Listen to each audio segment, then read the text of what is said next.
I think those individuals you're talking about that got into the business and they know why they did it. Hopefully it's for love and passion for it. They're also making money. They're business people.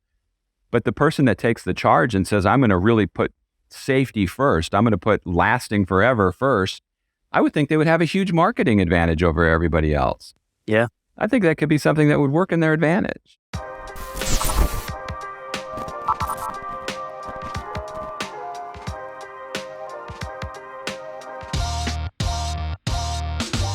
Welcome to the Construction Disruption Podcast, where we uncover the future of building and remodeling.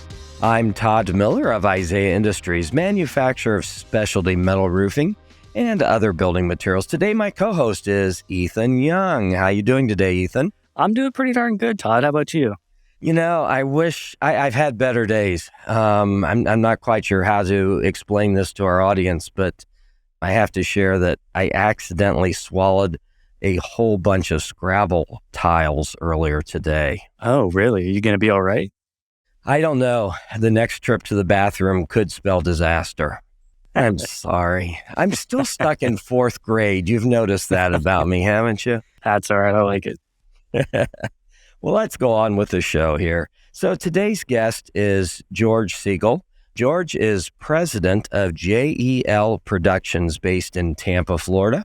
And he is also founder and CEO of Move the World Films. His background is in film and producing documentaries and marketing videos, including also various types of production films and television programs.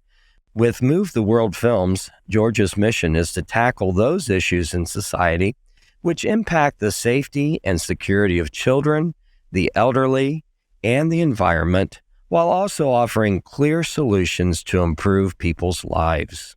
George often quotes one of his father's favorite quotes, which is Archimedes, "Give me a lever long enough and a fulcrum on which to place it, and I shall move the world." I love that quote. I'm not sure where I'm going to find the lever or the fulcrum, but fantastic quote.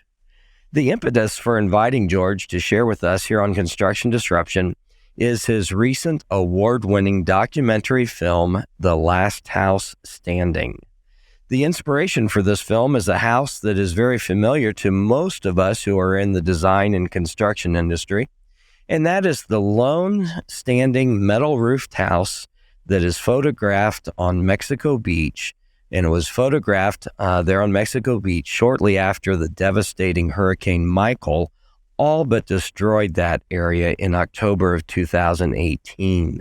For many of us in the construction industry, I think that is just an indelible image burned into our brains that's immediately recognized by most of us. And the documentary that George produced tells the story of that house, and it explains the critical need for more resilient housing. George, thank you so much for joining us here on Construction Disruption. I know that I'm anxious to hear your story. Hey, thanks for having me on. I appreciate it. You know, you said something interesting when you were talking about your podcast and the theme of the future. That's one of the things that frustrates me the most about the construction industry is a lot of people are just building for today. Yes. Mm-hmm. And I had a guest on recently who said, if you go to a builder and they tell you I'm building to code, you should run. Because code today is not the code tomorrow. It's not the storm that's going to wipe you out in 5 years. And so this stuff is just a passion of mine to try to wake people up. I've been involved in building several houses. I've never had a good experience dealing with a builder. And I know there's good ones out there. I know there's great builders out there. There's great architects. There's great designers. But most people don't know the questions to ask. They don't know what they're getting into. They have no idea what's going to happen to their house when the big storm hits. So that's what drives me. Try to make a difference and wake some people up. Well, that's good stuff. And yeah, I really do want to delve into The Last House Standing and more about that. But I'd really like to first hear a little bit more about your own story. I mean, what motivated you to start Move the World Films? I used to be in front of the camera in television news. I was a TV weatherman for a number of years. I was a morning show host. Okay. I did sports casting. I kind of dabbled in all that stuff for 14 years, as I said. And then I got out of the business and I wanted to try to see what my skills translated to. And as most broadcasters, it doesn't translate to much. So I said, well, let me try to make documentary films and see how that goes, because I like telling a story, showing a problem, and then showing a path to making it better, to improving it. So I felt that was a good way to do it. And I love making the films. It's challenging because you have to raise money for them. Unless your last name is Prince Harry or Meghan Markle, it's hard to have people throw millions and millions of dollars at you when you have absolutely no skill. So it's a challenge, but when you can do it, it's very rewarding. Very good. Well, I know that you also do some podcasting. Tell us what your podcast is and a little bit about what you do there. It's kind of a theme in my life. It's trying to make things better. And so my podcast is called Tell Us How to Make It Better. And so every week I interview somebody who is doing something in their life or in their job to make things better for everyone. So that could be from trying to improve things in the environment, the way you construct houses, saving trees that people used to just kill them. Now there's an organization that helps you plant them somewhere else so they survive. Interesting. Pretty much anything goes in terms if you're out there with an idea trying to make a difference. I like to interview you on the podcast. And the theme is make it better. Tell us how to make it better. Don't complain. Everybody complains, right? It's easy to complain about stuff. Sure. What are you going to do to make it better? Well, I've checked out a couple episodes of it. It's a great podcast, so we certainly recommend folks check that out as well. Thank you. Doing good stuff there and thought-provoking stuff as well. Appreciate it. So, like I mentioned earlier, a lot of us are familiar with that image that came out of Hurricane Michael of that lone house standing amidst the rubble and the destruction that occurred there at Mexico Beach in the panhandle of Florida. I know that I've actually seen that image used a lot by an organization we're involved with, which is the Metal Roofing Alliance, because that house now sort of famously ended up having a metal roof on it, or has a metal roof on it as well. And, after being introduced more to all of this by you, I now know that house is called the Sand Palace. It was built by a Dr. LeBron Lackey, and he really did design it to withstand a storm similar to the magnitude of Hurricane Michael, and he was successful. What really struck you as a story, that this was a story that you wanted to tell? Well, we were in the process of starting the film when that hurricane hit. So I didn't have an anchor for it. I didn't have an image that I thought really told the story. And then I saw the picture of that. And then I took me a while to reach out and get in touch with Dr. Lackey and get him to be gracious enough to invite us up there. After a disaster, everybody wants to talk to you, and if you're in his position. And he was kind enough to welcome us there. And I was just fascinated by the thought process that he and I believe it was his uncle, when they built that house, they weren't thinking to code, because the code in Mexico Beach was old. The code was, 40, 50 years old or more. That was an older community with wood structures and houses built at sea level. And he said, no, we're not going to build a house for that. Let's think of the worst thing that could happen and how could we survive it? And it's a great example that they were able to pull that off. The thing that's frustrating for some people is they might not have the resources to do that. Not everybody can put a house 40 feet into the sand and build it up 20 feet and do all the things he did. But there's a lot of things everybody can do. You guys know that as industry guys. There's always things you can do to build a house better. And the problem is the builder has a different goal than, and it's sad, I don't understand why, than the home buyer does. The builder's goal is to make money. It's a business.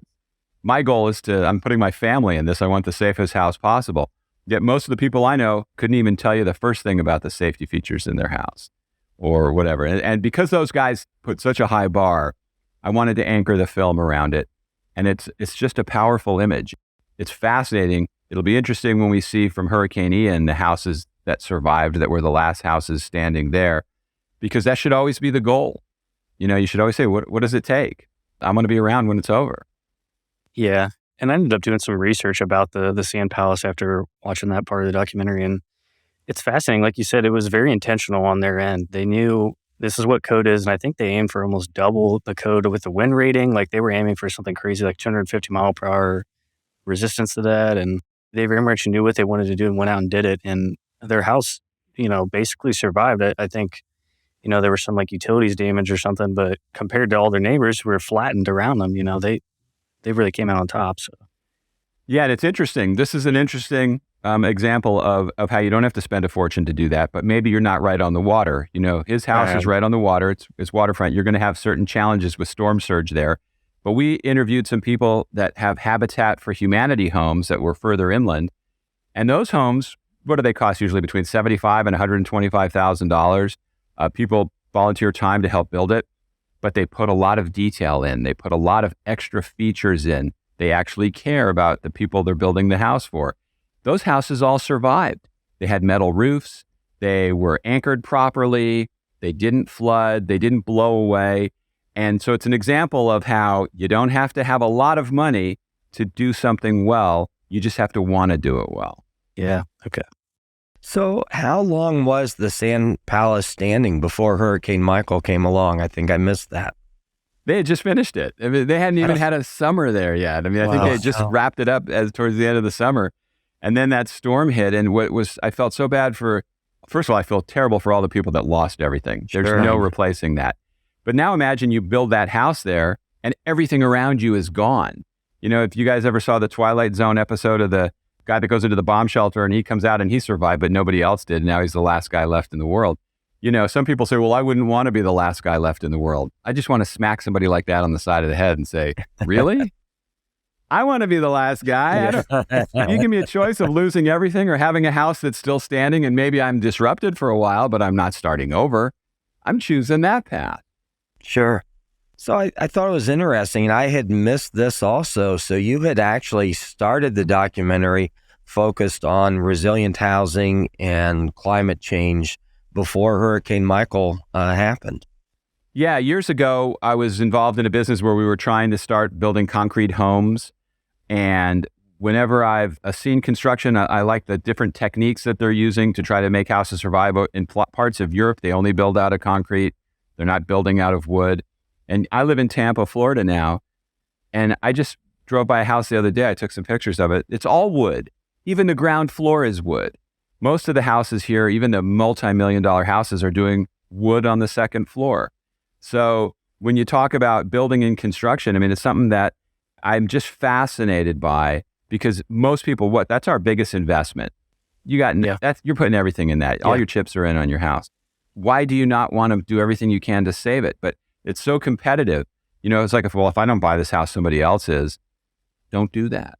Don't reward somebody else's mediocrity. What we do is we keep passing it along. I equated to years ago, I worked with a guy who was the worst employee we ever had, and the station fired him and didn't give him a bad review. So then another station hired him, and then another station hired him, and he keeps getting passed down like it's a well-kept secret. That's the same with houses. Nobody talks about how poorly built it is, so it goes from one to the other to the other. It's like musical chairs. Boom, the storm hits, it gets wiped out, and everyone goes, well, how'd that happen? Well, you had a house that was crap.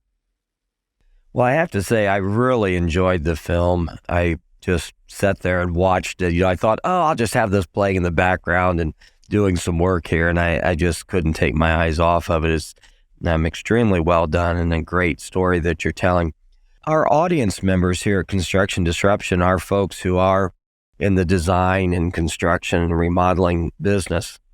And of course, we're going to be encouraging them to check out your film at lasthousestanding.org. But what would you hope would be some of the main things that they would walk away from viewing the film as far as new information or inspiration or encouragement?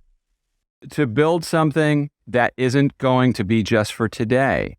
And that's hard because let's say I'm a designer and you come to me because you just want different floors. It's not my job to tell you your house is going to blow down the next time the wind is strong. But if you're further along in that process where you're somebody that can make a difference, make a difference. It's like if we were told we had the cure for cancer, but let's not do it. And as some people say that, by the way, because the cure is in the medicine, right? That's what I almost think about sometimes in the construction industry. It's like, well, we could just build it again. So why do we have to bunker it so it's not going to be destroyed? Because we can just build it again. But it doesn't work that way because as the film shows, what happens to your life when that disruption hits you? It's not just you go and you call somebody and your house is rebuilt. You have to live with that mess for months while you fight with your insurance company and fight with all the burglars that are now showing up to try to make money off of you in your lowest point of your life. And then you might have to find another job, and you might have to send your kids to another school, and you might have to be living in a hotel. There are so many disruptions that aren't calculated into the cost of a disaster that those people in the film are experiencing in their life, and it's horrible. So my point is, we know we can do it better, so why aren't we doing it better? And it's not going to start at the top. We're not going to get politicians to do anything. We could get rid of all of them and start over, and I think we'd be better off. So we have to start at the bottom, where all of us say, we're not going to take it anymore. We want things done better. And I think those individuals you're talking about that got into the business and they know why they did it. Hopefully it's for love and passion for it. They're also making money. They're business people. But the person that takes the charge and says, I'm going to really put safety first, I'm going to put lasting forever first, I would think they would have a huge marketing advantage over everybody else. I think that could be something that would work in their advantage. Absolutely. And you had mentioned that you've been through some home building experiences of your own that didn't go so good.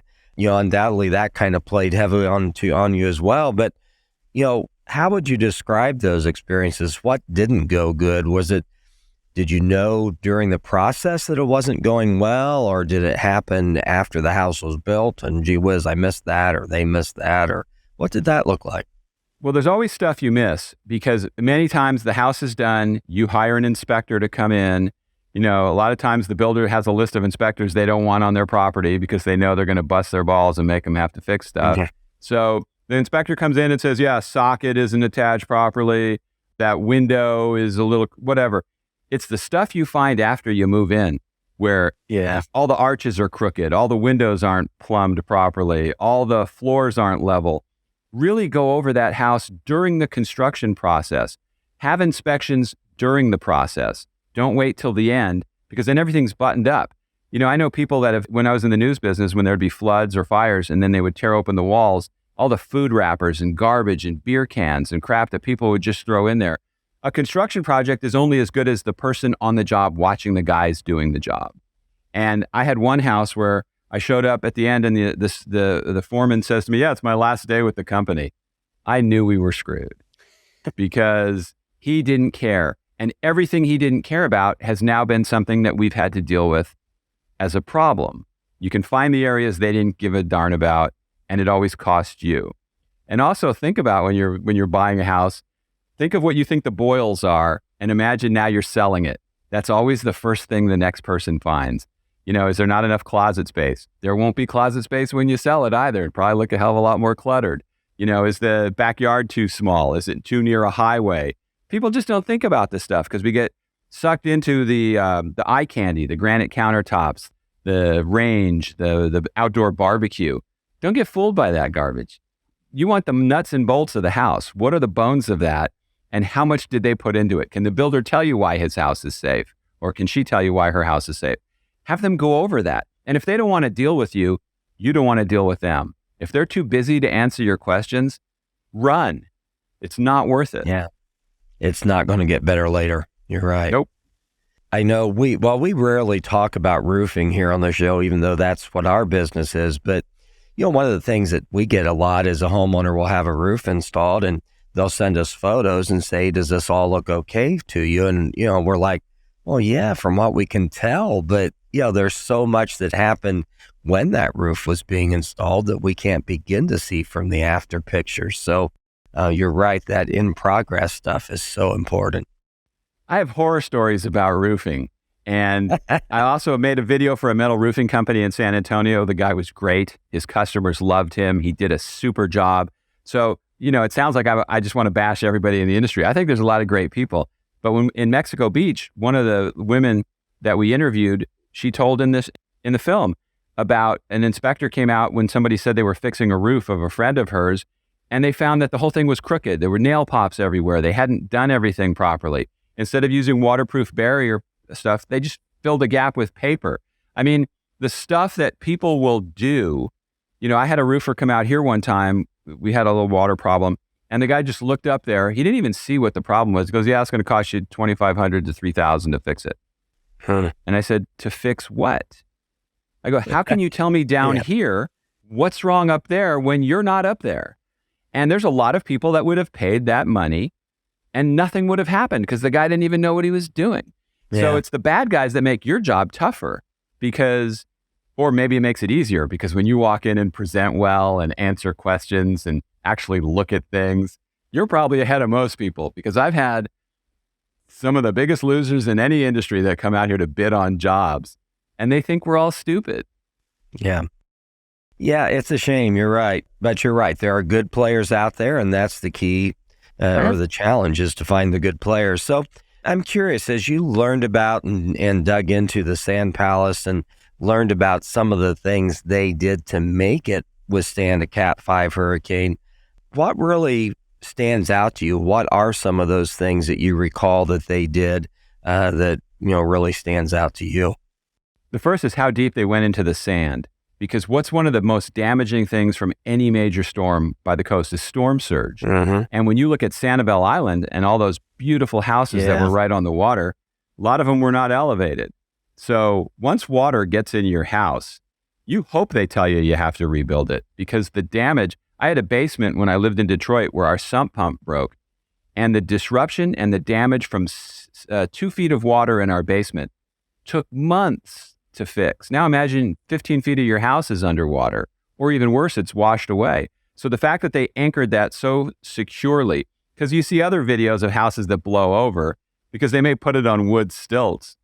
What does that do? These guys anchored it into the ground. That house wasn't going anywhere. The beach would have gone somewhere before that house did.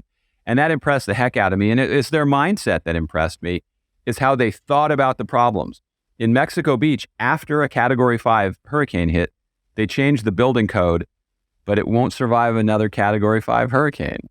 They raised the wind rating to 140 miles an hour. I think they got 165 mile an hour winds, 15 to 20 foot storm surge. So those guys thought they had a plan, they put it in action, and it worked. And I loved that.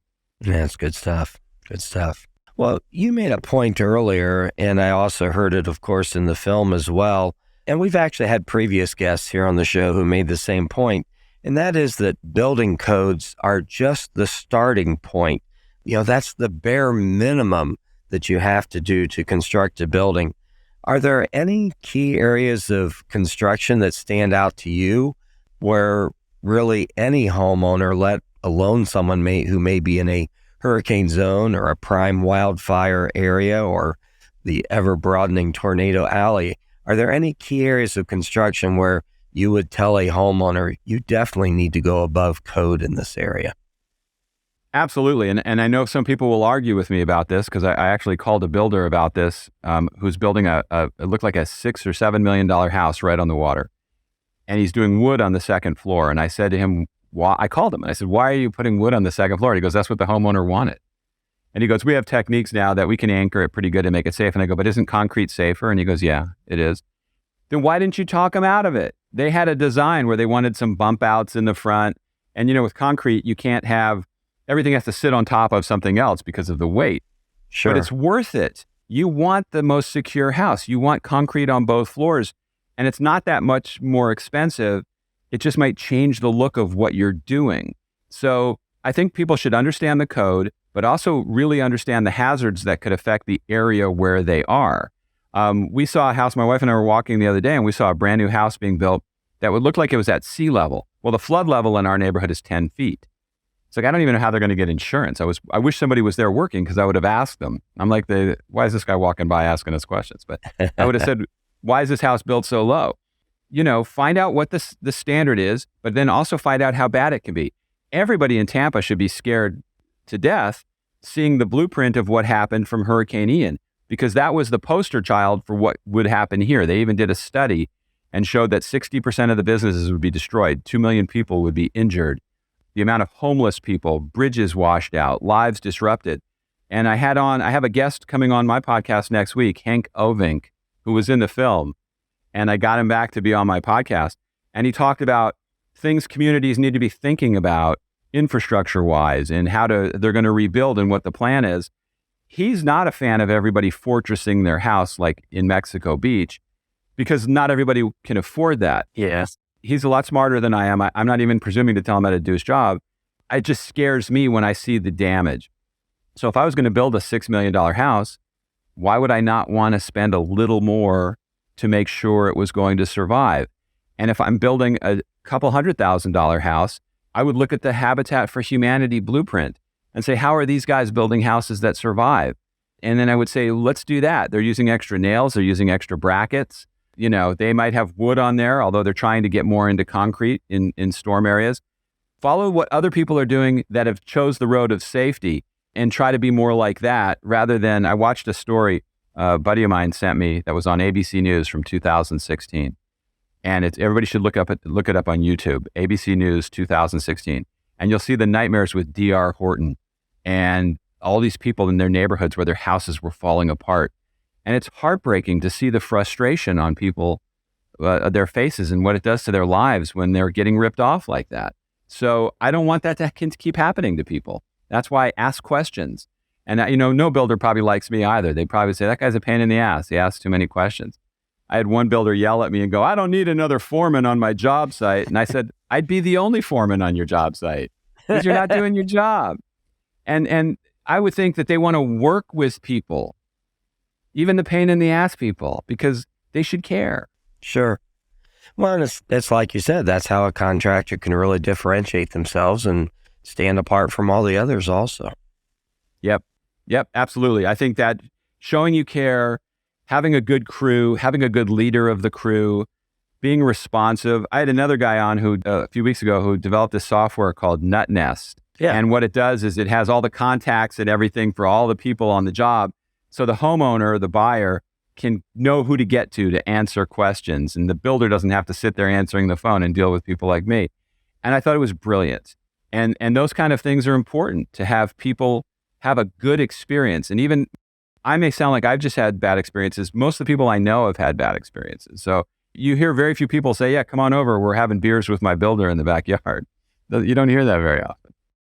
Well, that's interesting because we also featured Nut Nest on a previous episode. And he's on to something good there. He's great. I love that guy. Yeah, it was a great interview with him. So I know that you created this film, The Last House Standing, because you want to have some sort of lasting impact. I mean, your passion and how you care about this is apparent. How would you kind of sum up that impact that you would like the film to have? It's a work in progress. It's not easy to get people to go sit and watch an hour documentary film. People's lives are busy. Everybody says, yeah, I'll do it. When is Hurricane Awareness Week? It's usually right before hurricane season. This is the time to sit down and watch the film. This is the time to find your vulnerabilities and start addressing them. It could be as simple as putting a hurricane blanket on your front door so your front door doesn't blow in, having vents in your garage so your house doesn't flood. I just want people to see the film. And that's the challenge as a documentary filmmaker. And if most filmmakers will tell you this, they spend all their time making the film and you don't have a tremendous amount of money at the end to market the film. And that's really the most important part. And it's hard to get a film on Netflix. It's hard to get a film on Amazon Prime. You have to know somebody, be somebody, or have a last name that rings, that I won't even throw out the names of all the people that frustrate me. But so it's tough to do that. So I have it on my website. It's on Tubi TV, Tubi TV. People can watch it for free, which is great. So you don't have to pay me $3.99 to watch it on my website. But I'd love for people to see it and just weigh in. We're working on another film now that's going to take it a little further into the process. But it's just something that I really care about. And it breaks my heart. Those people in the film that talk to us, I was so grateful that they gave us their time. And it's so personal when you hear them talking about all the things that have been lost in their life. And, it's not just rich people, it's poor people. The rich person who loses everything their family ever gave them is in pain too. The money doesn't replace those things. And it's just, I want this to stop happening, but it's going to take a lot more than my film. Yeah. Have you had any good stories come from folks who watched the film that you could share with us? I think it's people have told me it created an awareness. It gave them a lot of questions to ask. I'm sure you guys offer people resources. I have on my website, thelasthousestanding.org, there's a form you can download that I said questions you should ask your builder or the person you're buying a house from. Just little things that people have appreciated the tips or hearing the stories. Because if you know somebody that's been through that, you're a little closer to it to understand the pain. When we just see it on the news, when you just see on cable news, you see the disaster, they're there during the storm, the Weather Channel is out there, doing their thing. Once the storm's gone, everybody's gone. That story's over. It's now gone to the next breaking news story. But those people's lives are disrupted for 5 to 10 years before it's normal again. And I think people appreciate hearing the message. Now the question is, will they do something about it? There is a path to doing it better. Everybody could do something better to improve their house. We said that in the film. Everybody that was a victim could have done something. It might have been as simple as insurance, better evacuation plan, fireproof paint. I mean, there's things everybody can think about and do something, which is better than doing nothing. Very good point. Well, I know I've had the opportunity over the years to visit a couple of ground zeros after hurricanes. The last one was after Hurricane Harvey when it came ashore at Corpus Christi. I'm curious, have you been down in the area that where Ian came ashore yet? Have you visited down there? I have not been down there yet. I met a guy from Naples a few weeks ago who was in an area right near downtown, and his house was wiped out by the storm. And I got to see the anguish he was dealing with. But we used to go down there every summer for a week. So I'm very familiar with Sanibel and Sure. Fort Myers and that whole area. It's just such Naples. I love this. My favorite part of Florida. And, it just breaks my heart because when we were there last summer, because of what I do, I would always say to my wife, I can't even imagine what a hurricane would do to this area. And it's unimaginable what happened. And what happened there was supposed to happen here in Tampa. And so, then you have kind of survivor's guilt of like, well, that's supposed to be our storm. They weren't even thinking it was going to hit them. Mm-hmm. So the whole thing, it's that roll of the dice we take for, they say, the cost of living in paradise. And, it's interesting to talk to people and say, was it worth it? Was it worth the price? Well, I remember when I was at Ground Zero after Harvey, it really struck me that newer homes that were built to the more current codes definitely did better. I mean, everything had some destruction, it seemed like. And, even here coming out of Hurricane Ian, we've seen the same thing. We've had a number of calls from homeowners down there that, had our roofs and, did extremely well through the storm, or maybe they had a little damage from windblown debris or something. I guess my point is, I feel like to some degree we are starting to win the challenge.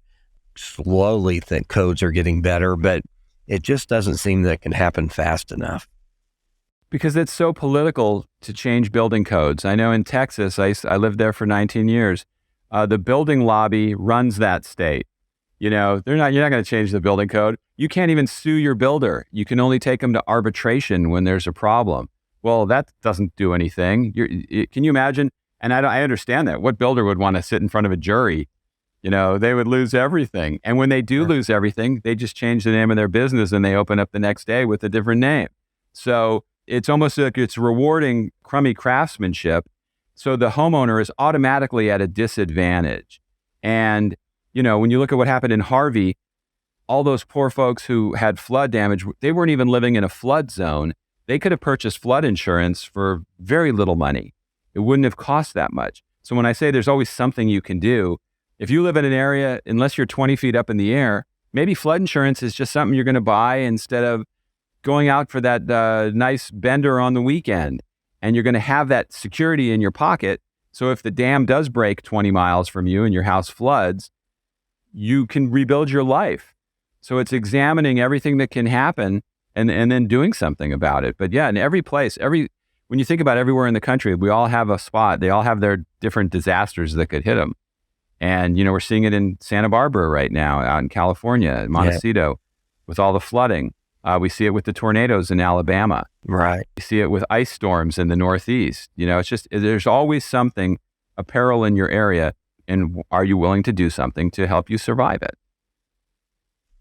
Well, I certainly applaud what you're doing and the message you're getting out there, and we want to do anything we can do to help it. I'm curious, though, about other projects you've undertaken with Move the World Films, or perhaps future projects. I'd love to hear more about what else you've done. Well, my first film was called License to Parent, and it was about the parenting problem in this country and how anybody that wants to can be a parent. You can have a baby to be a parent. You want to adopt a kid, you got to jump through a lot of hoops, but anybody can create one naturally. And parents are so underprepared and so overwhelmed, and it costs society billions of dollars every year. There was a statistic that the gentleman we interviewed in the film said, if you have a normal, well-producing child that goes out into the world, they're worth $1.4 million to society. But if they're bad and get in trouble, they cost society $2.8 million. And then he forwarded that and gave statistics about why that happens and how bad it is. So parents that don't do their job are really letting loose somebody on society that affects everybody. And I just wanted to create an awareness about that. Right. And to people understand, it would be great if everybody had to take a test right before they were parents. And maybe you don't get the job. This guy's not qualified. We're not giving Siegal those kids. He's a moron. It's like that would save a lot of problems. And then I'm working on another iteration of The Last House Standing that will go into a little more depth and detail. And we're in the process of getting that cranked up. And then I'm always looking for ideas. So yeah, that and podcasting. I do want to ask, just maybe a little selfishly, I've done a little tiny bit of work with TV and video production stuff. What was that like for you transitioning from the broadcast to actually doing it on, doing the production side of things? Initially, it was good because people knew who I was. So it gave you a leg up on other people. But then it's very competitive. People want, the person who wants the video wants it for as less money as possible. And they think that that's a bargain. So a great story, it was Guide Dogs of Texas. The guy came to me and wanted me to make a video for them. And I put together this proposal and it was going to cost $9,000 to make the video. And he comes back to me and says, hey, I got a nephew who says he can do it for $1,000. If you match that, would you? The job is yours. Yeah. And I looked at him, I said, do me a favor, please. When that video is done, can you show me what $1,000 video looks like? Because there's no way anybody that cares. And if your nephew is going to have the time to knock that out in a few weeks, or are you going to get this 2 years from now? And so everybody now has an iPhone. Everybody has a home camera. So everybody thinks they're a filmmaker. They're a producer. They can make these videos. And sure, you can. You might stumble onto something. You might be good at it. But, I always told people, I'm not going to be the cheapest. I'm not going to be the most expensive. And then somebody will go, well, can you match this other bid? It's $1,000 less. And I'll say, sure, but we have to take away a camera. We have to take away the lights. And, these things take time. You're paying for somebody's creativity and their ability to get the job done quickly. So it's very challenging. And now it's so competitive. It's like filmmaking.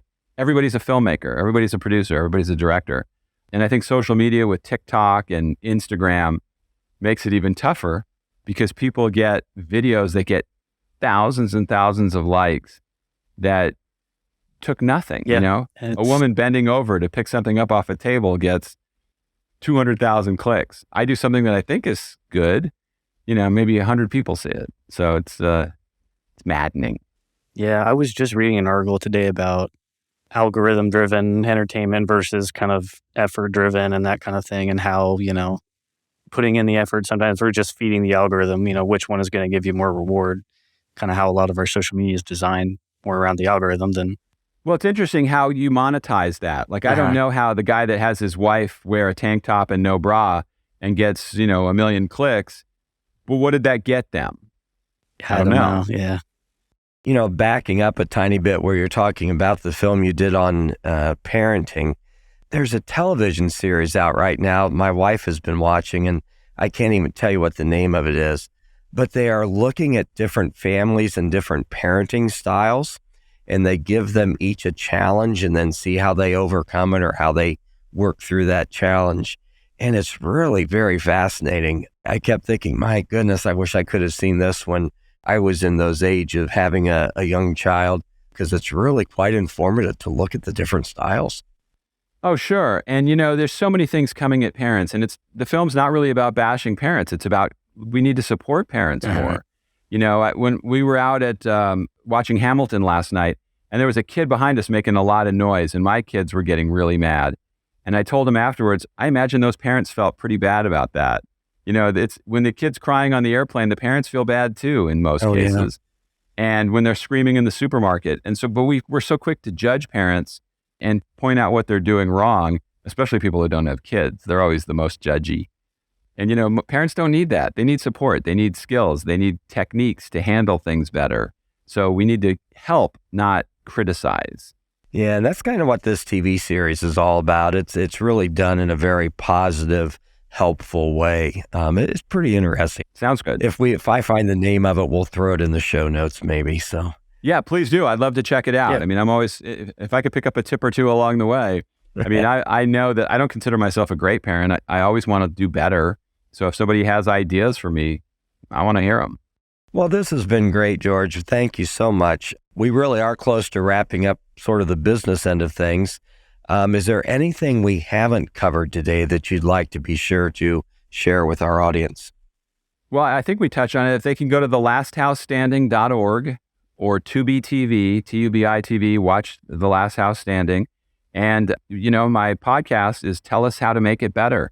And, if people just want to check it out, have any ideas for somebody they know that would be a great guest, or just to weigh in with their thoughts, or just learn something about somebody that they might find motivating, I'd love to have them check it out.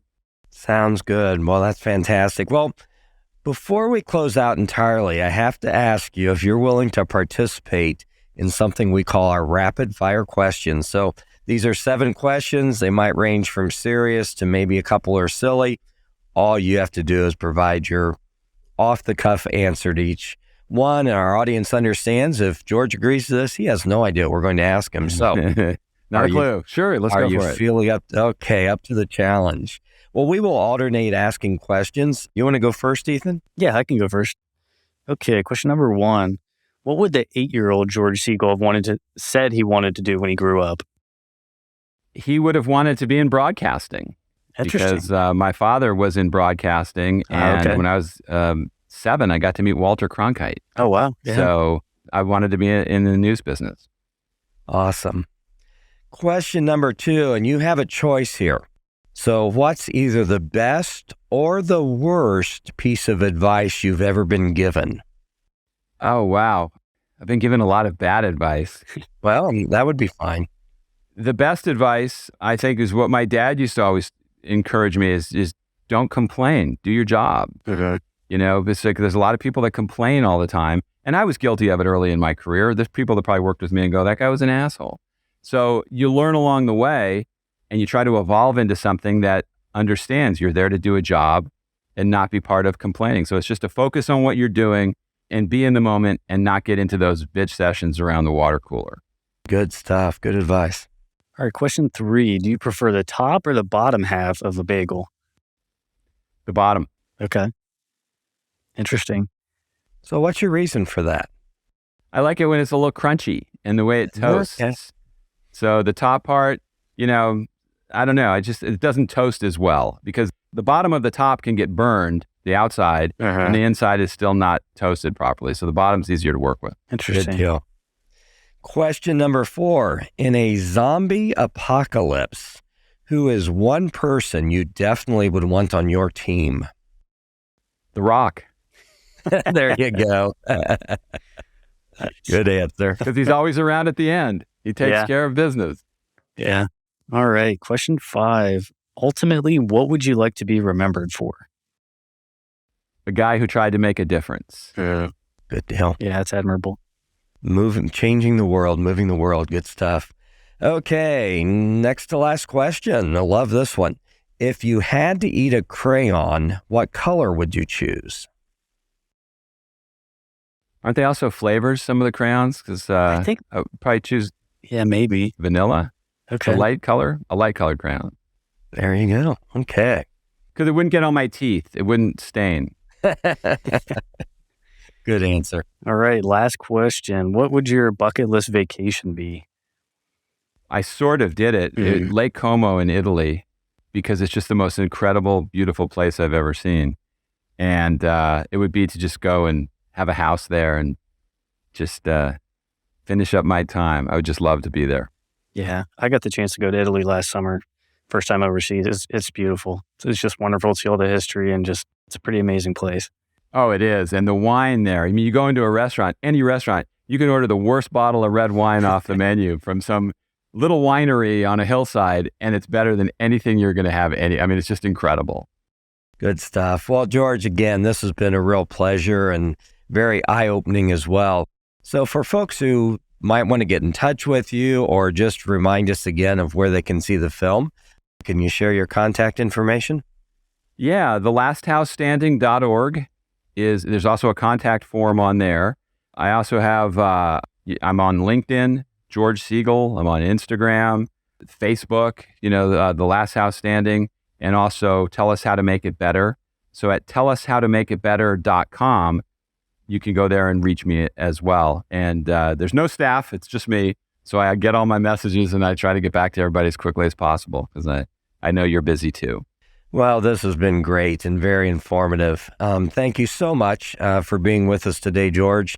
This has been fantastic, and hopefully we push some more people both to your podcast and to watch the film as well. Awesome. Thanks, guys. I appreciate you having me on. And I want to thank our audience for tuning into this episode of Construction Disruption with George Siegal of Move the World Films and also producer of The Last House Standing. So I encourage you, please watch for future episodes of our podcast. We're always blessed with great guests. Don't forget to leave a review on Apple Podcast or YouTube. Until the next time we're together, change the world for someone, make them smile, encourage them. Simple yet powerful things you can do, and we can all do to change the world. God bless. Take care. This is Isaiah Industries signing off until the next episode of Construction Disruption.